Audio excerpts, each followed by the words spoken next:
पिता पुत्र पवित्र आत्मा के नाम पे आमीन आमीन आमीन आमीन।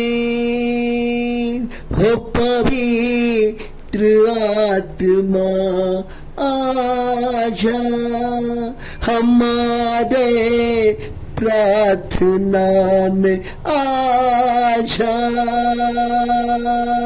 ओ पवित्र आत्मा, ओ मेरे यीशु का आत्मा, ओ चंगाई देने वाला आत्मा, शक्ति देने वाला आत्मा, बल देने वाला आत्मा, मेरे सब्सक्राइब करने वाले परिवार को सुरक्षित रखने वाला ओ पवित्र आत्मा, हमारे उनके बाल बच्चे को आशीषित करने वाला ओ पवित्र आत्मा, हमारे प्रार्थना में आजा आजा, हमारे प्रार्थना में आजा, हमारे प्रार्थना में आजा।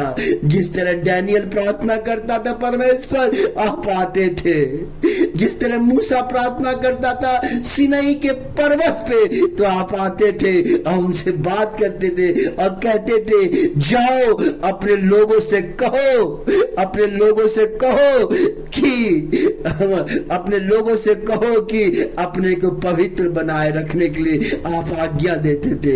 उसी तरह परमेश्वर आज हमारे प्रार्थना में आइए, हमारे प्रार्थना का उत्तर दीजिए पिता परमेश्वर, हमारे प्रार्थना का उत्तर दीजिए। आपने याकूब को बेतेल में जब वो सो गया था तो रात में आपने दर्शन दिया कि जमीन से लेकर स्वर्ग तक एक सीढ़ी बना हुआ है और याकूब ऊपर जाता है और आता है। परमेश्वर आपने उसे स्वप्न देखे, उस तरह उसे बनाया। मैं इसके लिए धन्यवाद करना चाहता हूँ। प्रभु जी हमारे प्रार्थना में आइए, हमारे तमाम लोगों को जो कष्टों में है प्रभु जी, जिनका परिवार कष्ट में है, जिनका परिवार कष्ट में है, दुख में है। कितने लोग कह रहे हैं प्रभु जी मैं तो काम धंधा करता हूँ लेकिन हमारे घर में बरकत नहीं है, मैं बिजनेस तो करता हूँ मेरे घर में धन दौलत में शांति नहीं है, हमारे बिजनेस में बरकत नहीं है। कितने लोग कह रहे हैं प्रभु जी मैं तो हॉस्पिटल का चक्कर लगाते लगाते थक गया, मेरा जीवन में बदलाव नहीं आया। कितने लोग कह रहे हैं प्रभु जी मेरे परिवार में उलझन ही है, लेकिन मेरे परिवार में शांति अब तक नहीं है।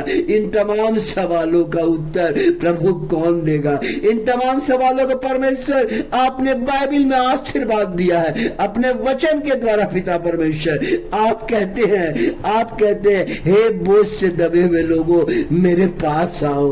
हे बोझ से दबे हुए लोगों, बोझ का मतलब क्या है?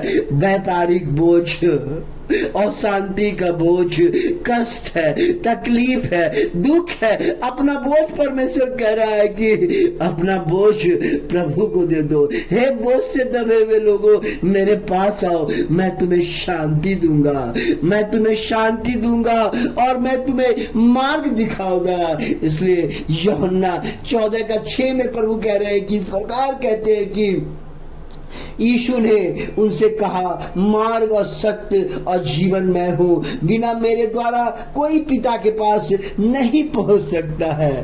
कहता है कि मार्ग और सत्य और जीवन मैं हूँ, मार्ग और जीवन मैं हूँ। प्रभु यीशु मसीह मार्ग है। जो संसार में आप आए हैं तो मार्ग में चलने के लिए, मार्ग कौन दिखाता है? परमेश्वर दिखाता है। सत्य के लिए आपको इस पृथ्वी पर आके ढूंढना है। सत्य पे चलेंगे आपको ईश्वर मिलेगा, सत्य पे चलेंगे आपको विजय मिलेगा, सत्य पे चलेंगे आप ईश्वर का दर्शन करेंगे, आपको हर खुशी मिलेगा। मार्ग और सत्य जीवन में हूँ। जब आप ऐसा करेंगे तो आपको एक सफलतापूर्ण जीवन मिलेगा, एक उद्देश्यपूर्ण जीवन मिलेगा।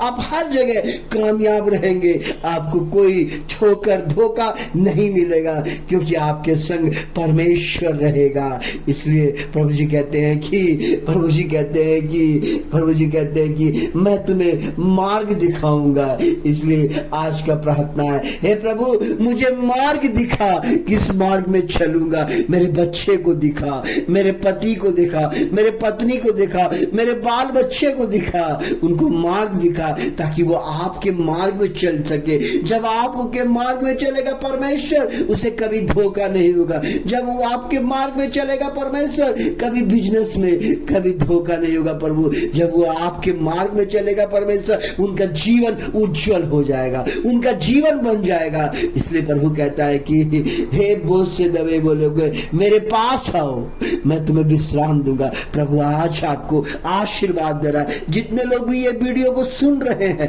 जितने लोग ये वीडियो को देख रहे हैं, प्रभु कह रहा है कि मैं तुम्हें आशीषित करूंगा, मैं तेरे बोझ को हल्का करूंगा, मैं तेरे बीमारी को दूर करूंगा, मैं तेरे परिवार में शांति लाऊंगा। हालेलुया, हालेलुया, आमीन, आमीन, आमीन।